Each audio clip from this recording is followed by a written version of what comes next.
Welcome back. We are going to start from where we left, the fully differential operation and the DC biasing and stability analysis for the fully differential operation.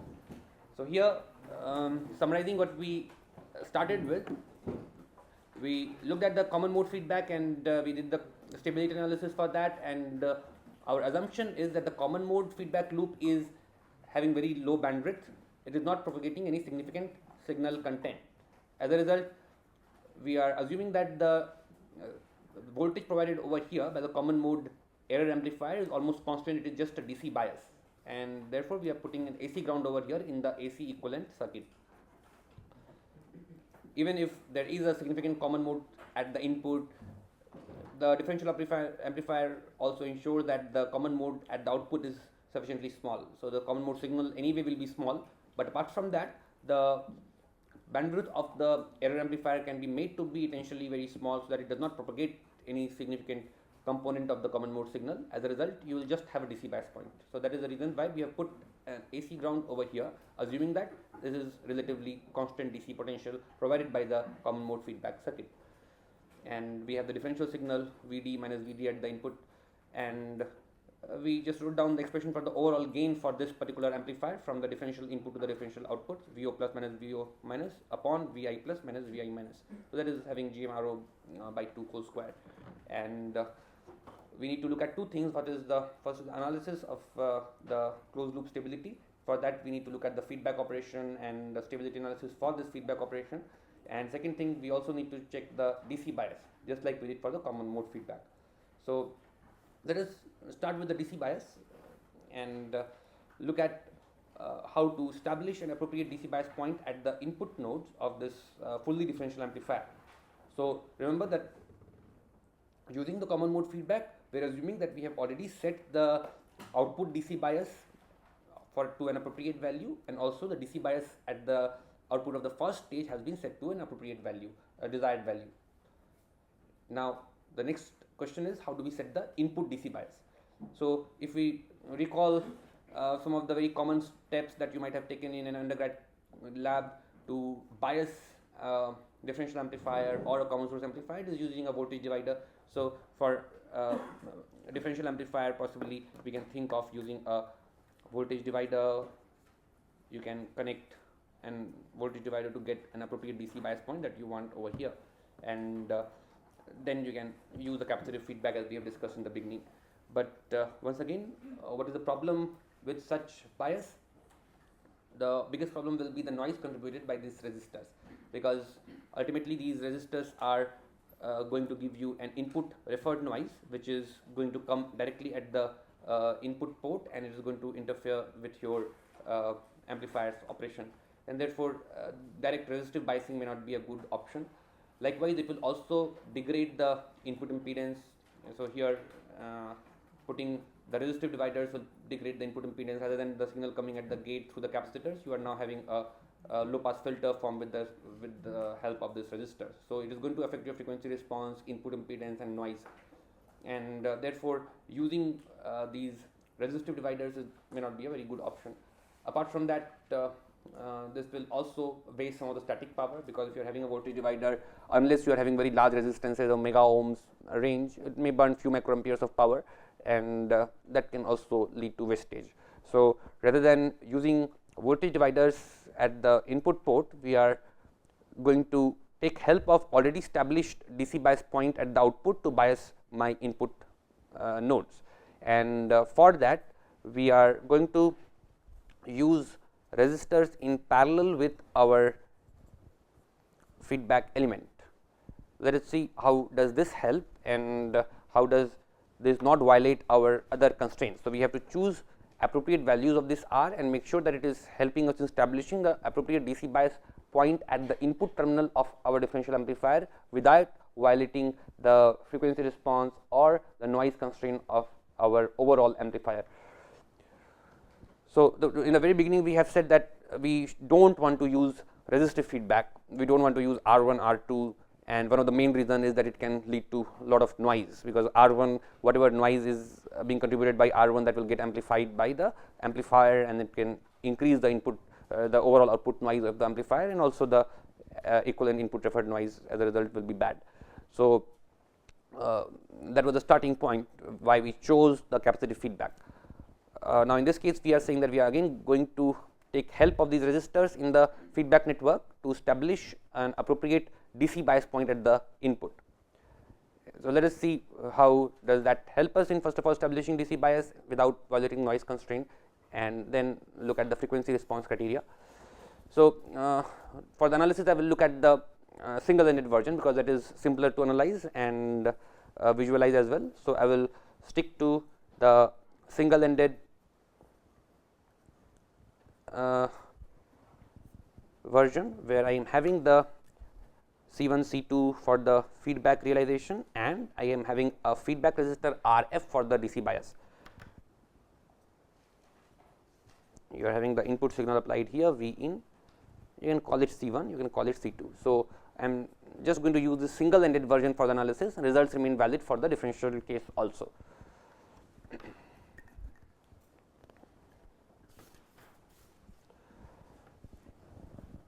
Now, if we look at the overall operation of this inverting amplifier and consider the role of RF, we can visualize the role of RF by say constructing a feedback network based on resistors. So, let us see if I have the resistive elements in the feedback, what are the roles or what are the contribution of these two resistors R2 and R1 in the overall noise of the output amplifier over here. So, we can analyze the overall output noise by taking superposition of the noise contributed by these two resistors. So, first of all, let us see what is going to happen with R1. So, R1 has its equivalent noise. I can represent it in form of a noise voltage Vn1. Suppose we do not have any signal, we are just considering the contribution of the noise of these resistors and trying to see how does it translate to the final output. So, first I will consider the effect of Vn1, and we can see that Vn is nothing else but it is behaving like an input signal, which will ultimately get multiplied by the gain factor R2 upon R1, because this is an AC ground at the DC potential, this will also be AC ground. Therefore, you have Vn1 upon R1 signal coming in, and that current goes into R2, and therefore, you have this 0 plus 0 minus Vn1 upon R1 times R2 voltage coming over here. So, Von output noise is just going to be minus R2 upon R1 times Vn1, therefore, it gets multiplied by the gain factor that you have chosen. If you are choosing a gain factor of say 50 or 100, we can see that the R1 noise will also get magnified. Whereas, if I look at R2, if I am looking at the overall noise contribution, setting Vn1 0 and just considering Vn2 appears as it is. So, if I consider this to be 0 and then look at only Vn2, that does not get amplified by this circuit. So, that remains as it is, and therefore, the noise contribution by this feedback resistor will not be amplified as compared to the signal. The signal is getting amplified by the factor R2 by R1, but the noise contributed by the feedback resistor, that is the resistor R2, that is not getting amplified. So, this amplifier will amplify the input signal and Vn1 by the amplifier gain, but not the noise contributed by R2. Therefore, the signal to noise ratio will not be distorted significantly by the noise contributed by R2. Also, if we look at the feedback configuration, we can visualize what is the role of R2. So, as we said, this particular feedback is acting like a shunt feedback. You have an output signal which is voltage Vo, which is being sensed by this feedback element R2, and it is producing an effective signal.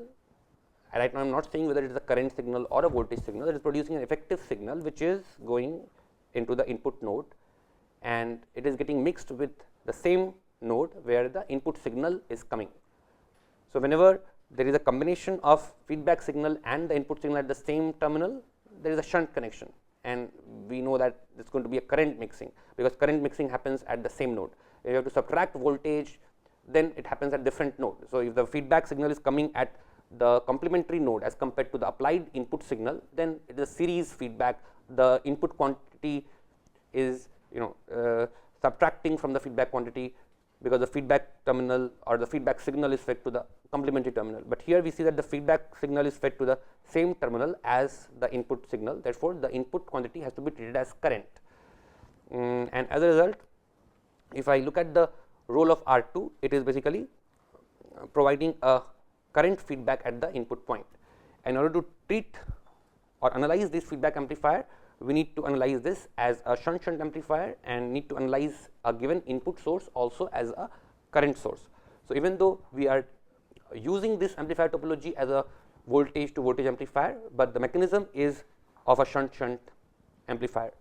And therefore, if I look at an applied input source over here V in, we would like to first convert it into its equivalent Thevenin current source. So, let us assume that you are having a input signal V in. So, I can represent that as an equivalent current source V in upon R 1, and its equivalent source resistance becomes R 1, right. If you are having V in series with R 1, we can convert it to its equivalent Thevenin equivalent current source and the corresponding source resistance R 1.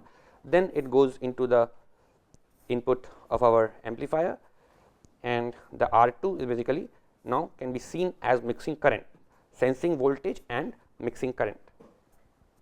Therefore, you are having voltage sensing and current mixing at the input port, shunt at the output, shunt at the input. And once again, if you look at the polarity, if the input current is increasing, that means the voltage at the negative terminal is going to increase in the amplifier's input. As a result, the output voltage over here is going to reduce, because this is the input is the negative terminal. If this increases because of an increase in the input signal current, the voltage over here is going to reduce. As a result, the current flowing from this input point to the output is also going to increase, that is the I feedback flowing through R 2 is also going to increase. So, if the input current is assumed to be increasing, we see that the IF also increases. Increasing input current increases the voltage over here, whatever is the overall input impedance, this input current increasing will result in increasing input voltage, that will result in reduction in the output voltage, because this is a negative terminal. 0 minus this voltage increasing will lead to reduction in the output voltage, and as a result we will have the increase in IF, that is the feedback current flowing from the negative terminal of the amplifier to the output. As a result, we say that the feedback current is increasing as the input current is increasing, therefore, it is subtracting from the input current. In effect, if it is an op amp based on CMOS circuit, we can assume that the input current going into the negative terminal is almost 0, and therefore, the I in is almost similar to IF, whatever is the input current provided by this source into the main amplifier. If I assume that this resistance can be clubbed with the source, whatever is the input current provided by this particular source entirely goes into IF. That is the current feedback operation we can visualize. As a result, if I need to look at the overall contribution of R 2, I need to look at its equivalent current contributed as a noise. So, we know that if I have to look at the noise voltage of R 2, it is 4 kT/R. However, if we look at the equivalent current, I can represent the equivalent current noise of a resistor once again by taking the Thevenin equivalent and writing it as 4 kT/R, and as a result, the noise current contributed by R 2 also reduces as the value of R 2 is increased. So, if you have a very large R 2 in the feedback, the noise current contributed by R 2 in the feedback will be reduced as compared to the feedback current, and as a result, we can say that a larger value of R 2 effectively is going to diminish the contribution of noise current contributed by the feedback element to the input point. Therefore, the current mixing will not be influenced so much by the noise current contributed by R 2. So, looking at this feedback topology, we can assume that the R 2, if you are making it large, even then because of this current mixing topology, it is not going to corrupt the input signal over here. It is not going to significantly corrupt the feedback current coming through the resistive path. As a result, what we can conclude from here is that because of the current mixing topology, current feedback terminal over here, a large choice of R2 does not corrupt the feedback signal coming from the actual capacitive feedback, and therefore, it is not going to significantly corrupt my output signal in the overall closed loop feedback operation. So, now let us see what is the role of this R2 in frequency response. So, we have just looked at the overall noise response. We also need to take care that it is not interfering with the specification of frequency response that we have started with. So, we have looked into the high level specification, and depending upon the signal, we estimated that our signal content is going to be in the range 0.5 hertz all the way to around 100 hertz, and putting this R in parallel with C in the feedback path should not interfere with this. We should still be able to satisfy this condition. So, let us see whether that is getting sacrificed. If yes, then what is the value of R2 needed in order to meet this criteria. Voltage across R1 is 0, so can we remove the R1? No, ultimately this current, this is inherently a voltage to voltage amplifier. This op amp is a voltage to voltage amplifier. So, in order to amplify signal, you need a voltage over here. So, this current ultimately produces a voltage that produces a amplified voltage over here.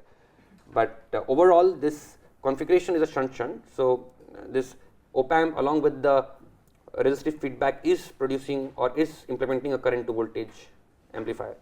So, we have seen in the feedback discussion that the op amp can be used to build any of the 4 topologies of feedback. It can be shunt, series, shunt. So, it can be used to implement current to voltage amplifier also, although inherently this triangle, that is the op amp, is basically taking a voltage at the input and producing a voltage at the output. So, if you model an op amp, it is modeled as R in at the input point, and you are having some output resistance R out, and you are having A times the VE, where VE is the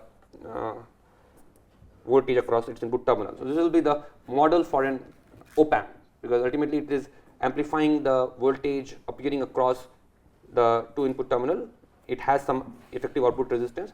So, this is how I would model an op amp, but I can implement any one of the 4 topologies of the feedback using op amp, and in that case the overall amplifier has to be modeled corresponding to the topology. So, here I can model this amplifier as a current to voltage amplifier. For that, we can characterize this amplifier. So, I can ask you to find out the overall 2-port network model of this amplifier as a current to voltage amplifier. You should be able to do that. You should be able to find out the equivalent input resistance, the current to voltage gain, and output resistance if I have to characterize this as a current to voltage amplifier. So, although I am using this op amp to build my circuit, but effectively topology wise this is a current to voltage amplifier.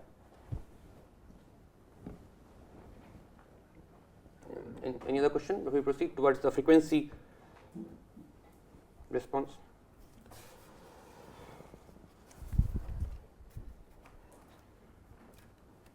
So, for the frequency response, once again I have to go back and add my original feedback components that are my capacitors. So, let us do that. Once again I am using only the single ended version just to keep the analysis simpler. Call it C2.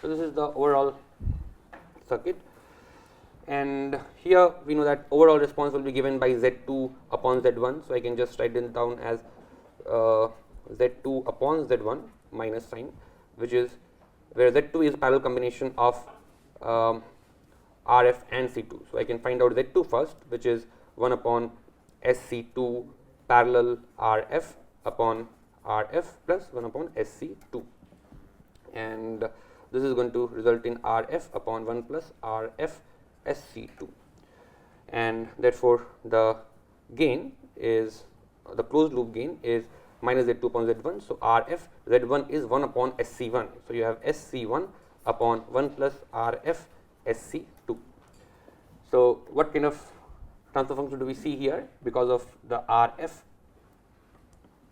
If I want to plot this as a function of frequency, what is the transfer function do I get?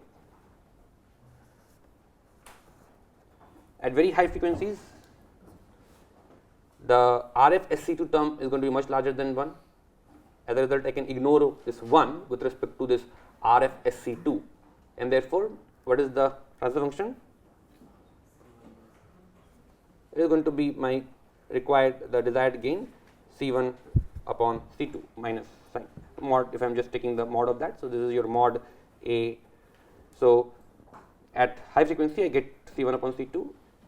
However, if I go towards lower and lower frequencies where S or where RF SC2 is becoming much smaller than 1, or S is becoming much smaller than RF C2, 1 upon RF C2, the RF SC2 term will be ignored with respect to 1 in that case, and for that scenario AF will just become minus RF SC1. That means if I look at the modulus or the magnitude of the gain, it will be dropping towards lower frequency. As I go towards lower and lower omega, the gain will also become lower and lower. So, what is the frequency beyond which it is happening? This is the 1 upon RF C2. Beyond that, you are having the drop because of the high pass operation, because of the pole coming over here. So, we are having an overall high pass transfer function resulting from this RF and C2 combination, and we have just figured out that in order to allow our neural signal to pass through this amplifier, we must make sure that this cutoff frequency is higher than 0.5 hertz. So, I must make sure that or lower than greater than or equal to 1 upon RF C2, that must be smaller than or equal to our minimum signal frequency, which we have said 2 pi times 0.5 hertz, and that would imply that RF must be greater than 1 upon 2 pi 0.5 times C2. Now, let us see what is the possible value of C2 that we get from here. So, we have seen that the C1 C2 values, how are they going to be determined and how are they going to be constrained. So, in order to get larger gain, we would like to have C1 larger and C2 small, and suppose we target a gain of say 50 to 100 from a single stage. In that case, C2 is 100 times smaller than C1, and a ballpark number, the maximum value of a capacitor that you will have in a single channel, suppose it is 10 picofarad, is also on a higher side. Generally, it can be further smaller, but suppose we are choosing C1 to be 10 picofarad, and as a result C2 is around 0.1 picofarad, just rough numbers. So, in that case C2 is 100 femtofarad, and once again we have to make sure that this C2, the smallest value of C2 that we choose, is sufficiently higher than the parasitic capacitance of the MOSFETs in the operation amplifier, otherwise you will not get a precise gain. So, that will be the lower limit on C2, if you want to just recall that. Now, in that case I have to make sure that RF is greater than or equal to 2 pi 0.5 times 10 to the power of minus 11. So, basically a huge number. So, this is something close to or higher than 10 to the power of 10, and this was 10 giga ohm range. Therefore, RF must be greater than 10 giga ohm. So, this is a huge number, and therefore, we have to see whether it is at all practical to implement such a huge number using passive resistance. The answer would be no, definitely, because passive resistance at the max they can achieve values of around say mega ohm, few mega ohm is feasible, but beyond that achieving such large values of RF will be very difficult, and this value is definitely impossible using passive resistance. So, rather than using passive resistance, people have explored other techniques through which using transistors we can implement such large values of RF. So, we will look at techniques where transistors operating in subthreshold regime very close to the off condition can be used to implement such values of RF. So, rather than relying on passive resistors, we will be looking at how to implement such large resistor values, effectively large resistor values using transistors. So let us look at one particular example and try to see how such a high impedance value can be obtained from a combination of transistors. Any question before we proceed? So here we have just looked at the frequency limitation and trying to make sure that the RF value that we are choosing is in line with our frequency specification, bandwidth specification of the amplifier, and then we arrive at this huge value, and then we have to look at the circuit implementation. How do we really go ahead and implement this using transistors?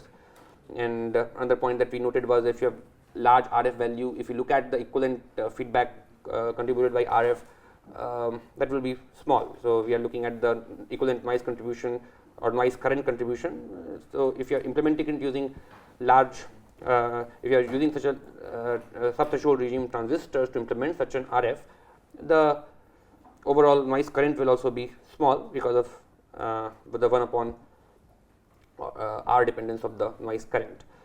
So now let us look at the transistor level implementation of RF and try to see what are the non-idealities that we may need to address. Any question before we proceed towards transistor level implementation? Okay. So one of the implementations used in literature is a series combination of two MOSFETs. I am using P MOSFETs, where you can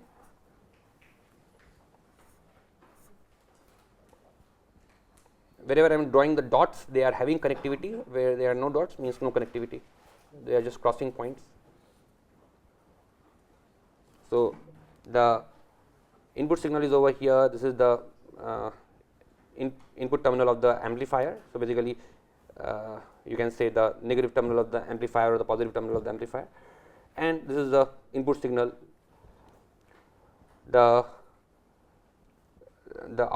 input point is connected to the gate of this particular PMOS. The input terminal of the amplifier is connected to the second PMOS. Here you don't have any connection. Now, if we look at our negative feedback configuration, if we are having such a resistor realized between these 2 points, and of course we have this capacitor feedback. So basically we are building this large resistor using this series connected transistors, and we also need to check what is the voltage conditions across these 2 terminals that we are going to have. Now, at the input point we have some AC signal coming, and it is capacitive coupling. So we do have some minute input signal coming at this point, and this point we have just established. We are trying to establish a DC bias with the help of these large resistors. So assume that you have a good DC bias established. We know that the input of the gates of the MOSFET devices, which are forming the input terminal, they don't sink in any current. So there will be zero current going into the input terminal. So under DC condition, we can assume that whatever is the output DC potential, the same DC potential will be available over here, right? Because ultimately you have the negative and the positive terminal of the amplifier going into the gate of the MOSFETs of the differential amplifier, as we have seen, and they don't sink any current. So if you talk about absolute DC values, whatever is the DC value present at the output will be same as the DC value present over here. So despite having very large resistor, DC point of view, even if there is a very small minute nanoamperes, picoamperes of current flowing through this, in long term, in few seconds at least, it will make sure that the DC potential at these 2 points are coming to be same. And that is the basic mechanism through which, despite using such large resistor, we get almost the required DC point over here, same as the DC point which is available at the output. For the fully differential case, we know that we have established an appropriate DC point at the differential output. So in our fully differential amplifier, we have differential output, both of them are set to a required DC point, where is the common mode DC voltage, and with the help of this resistor, large resistor connected between the 2 outputs and the inputs, we are ensuring that we are able to establish the same DC point at the input as well. So you are having minus plus, and both sides you are connecting the inputs with the corresponding outputs, and of course, along with that you have the capacitor as well. So, on both the sides we are ensuring that the input DC points are equal to the output DC point, which is set to the common mode voltage. So, the output terminal, the right terminal of this series connected transistor is connected to the output point of the amplifier, which is going to have amplified signal level as compared to the input signal, and here we have the left end of the transistors connected over the negative and the positive terminal, which are acting as AC ground. You do not have much of a signal over here.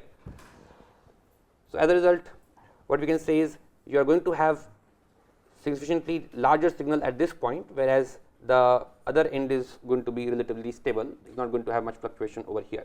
So, we have to see what happens when the signal at the other end is going up and down with respect to the DC potential. Remember, DC point to be, what we are assuming is that the DC potential at these 2 points and the input points are same. Therefore, the DC level at the output point is also similar to the DC level at the input point. So, the DC levels are same, because this resistive feedback has ensured that the DC point here and here is remaining same, whereas the signal is much higher. You have an amplified signal at the output point. As a result, with respect to the left terminal, the right terminal is going to have a sufficiently large signal swing. So, as this signal changes, we can see how the effective resistance of this series connected transistor pair changes. So, let us look at the say positive cycle. When the signal is going high, what is the condition of each of these transistors? They call them M1 and M2. So, when the signal is going positive, we can see that the gate potential of M1 is increasing, whereas the gate potential of M2 is relatively constant. We know that MOSFET is a bidirectional device. So, the definition of source and drain depends upon the relative potential across the two terminals. So, for a PMOS transistor, whichever terminal is having higher potential, higher absolute potential, that is the source. So, for both these MOSFETs, because this is for the positive cycle, this is the higher potential, this is the lower potential. As a result, the midpoint is also expected to be definitely higher potential than the V in. So, when the signal is going up, this point as well as this point is higher than the V in. Now, if I look at the condition of M2, for M2, therefore, since this is at the higher potential, so this is the source terminal for M2, and the gate of M2 is V in, and therefore, the VSG is becoming positive. So, for the positive cycle, the VSG of M2 is positive.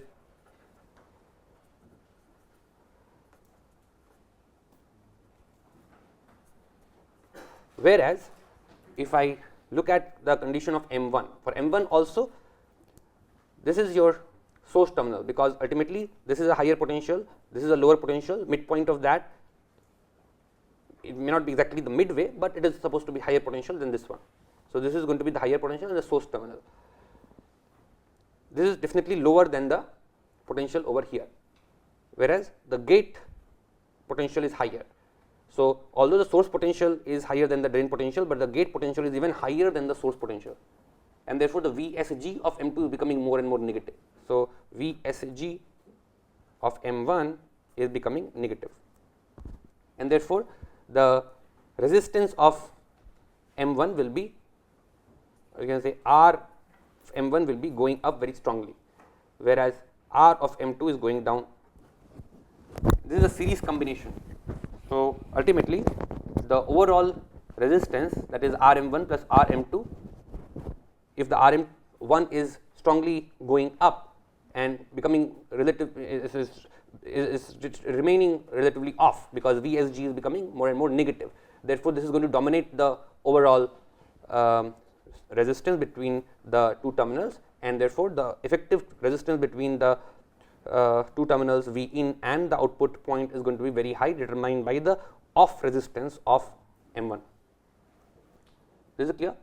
So, this is trying to keep this overall resistance very high despite the signal going up. What happens to the negative cycle? So, negative cycle also we are going to just have the reverse condition by symmetry. So, you can see when the signal goes down a little bit. Now, for both the MOSFETs, this is at a higher terminal, higher potential. As a result, for M1 this becomes the source, for M2 this is going to be higher potential than the other one, because this is higher than the other extreme for the negative cycle. So, for the negative cycle, this is the source of M1, this is the source of M2. So, this midpoint is source of M2, the V in becomes the source of M1.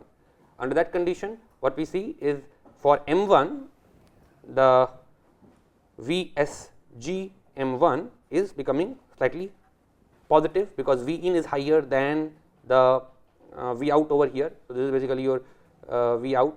So, V in is higher than the V out under the negative cycle. As a result, the gate potential of M1 is getting lower than the source potential. Therefore, it will try to get on. It may not necessarily get on, because I am not saying that the gate potential is lower or the VSG is greater than mod Vt of the PMOS, but still the VSG is positive. So, although it will be still in subthreshold region, it is not completely on, but definitely its resistance will be reducing as the signal is going down. So, as the signal goes down, down and down as compared to the DC line, the gate potential of M1 is reducing with respect to the input potential, and therefore, the VSG is reducing, therefore, the impedance of M1 is reducing. If I assume that this is in subthreshold regime, the resistance of M1 will be reducing exponentially, because we know that in subthreshold regime the resistance of the transistor, current for the transistor is exponentially dependent upon VSG. Therefore, as the VSG is becoming more and more positive, the impedance of M1 will be reducing exponentially. Now, if you look at M2 on the other hand, once again we have the reverse condition. The gate of M2 is V in, which is at a higher potential as compared to the source, because this is a source of M2 which is going to be definitely lower than the V in, because of voltage division you are definitely getting this point which is lower than V in, and as the input signal or the output signal becoming more and more negative, we are going to have the overall potential over here becoming all the more lower, because this is getting on. Therefore, this will try to connect these 2 points more closely. As a result, this potential will follow more closely V in. Therefore, this becomes closer to V in, because if you look at the simple voltage division, because this resistance is much smaller now as compared to this, therefore, this point will be closer to V in. As a result, this potential is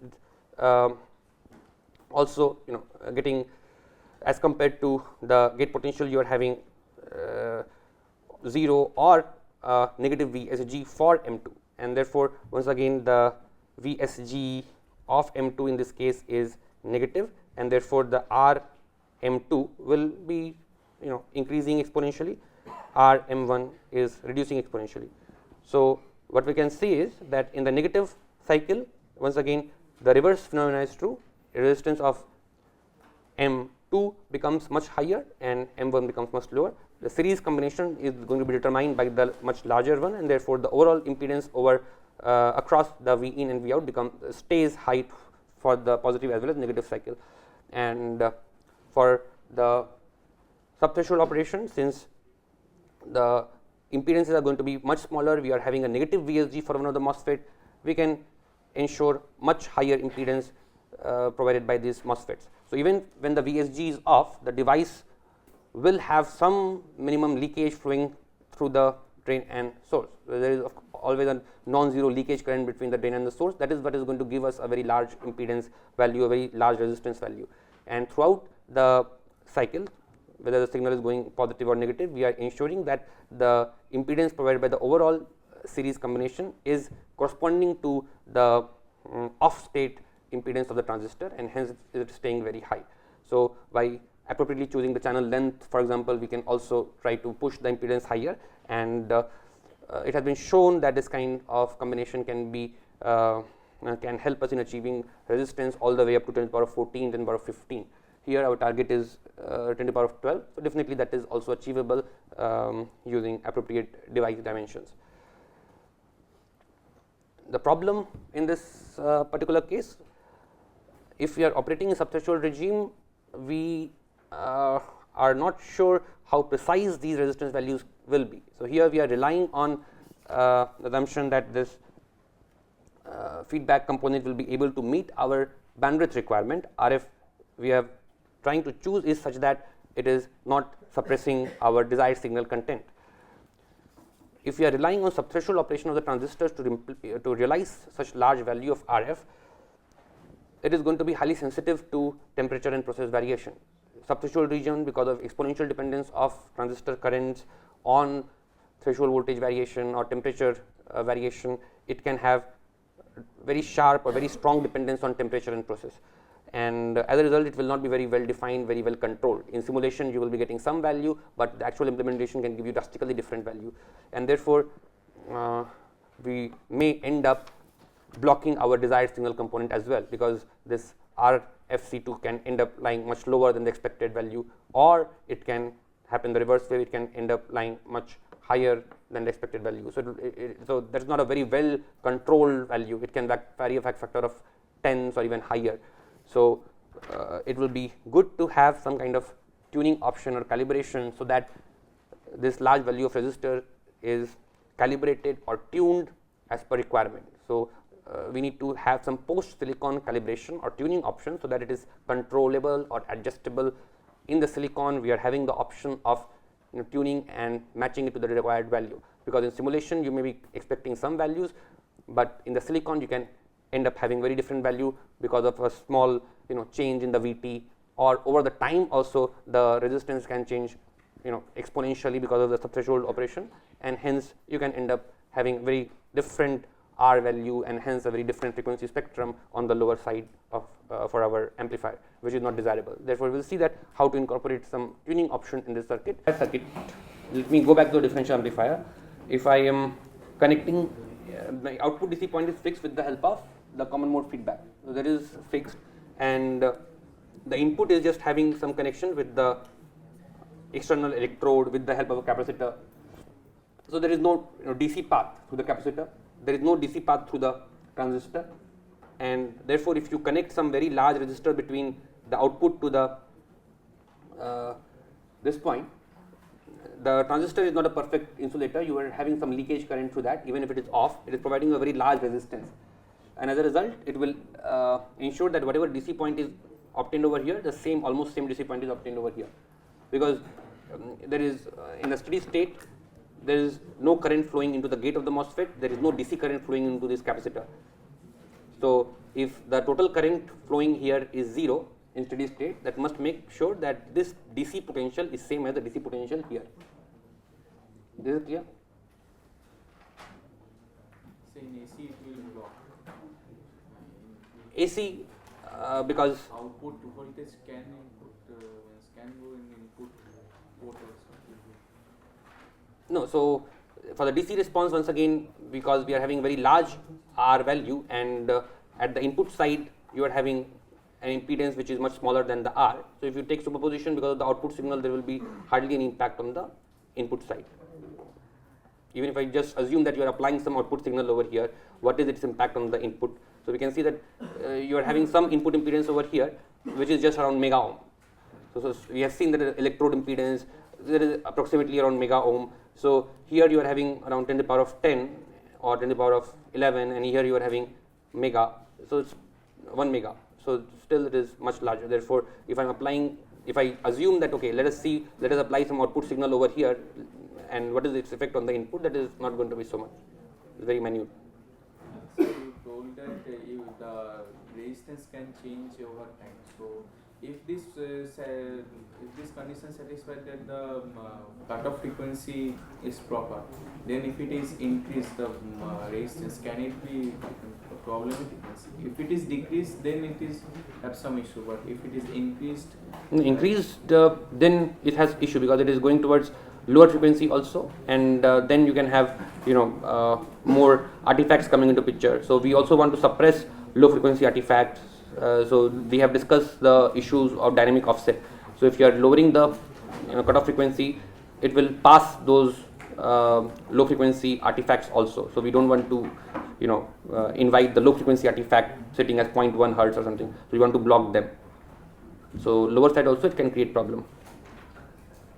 Sir, but it is a first order filter, so First order filter is not enough, definitely. So as we have discussed, we want to incorporate filtering operation in the main amplifier itself using some additional feedback operation. So that also will be seeing that.